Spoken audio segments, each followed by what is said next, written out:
Hi, I'm Roy.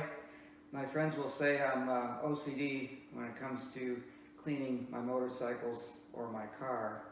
It's not entirely correct. I haven't cleaned this one in many years, other than occasional dusting. Actually, I do spend too much time cleaning my other motorcycles. Any good ride, more than a couple times around the block, I'll spend about 3+ hours cleaning them. I don't even wash them. I hand detail, and I'm pretty good at it. But I wish I could do it as fast as you'll see in this video.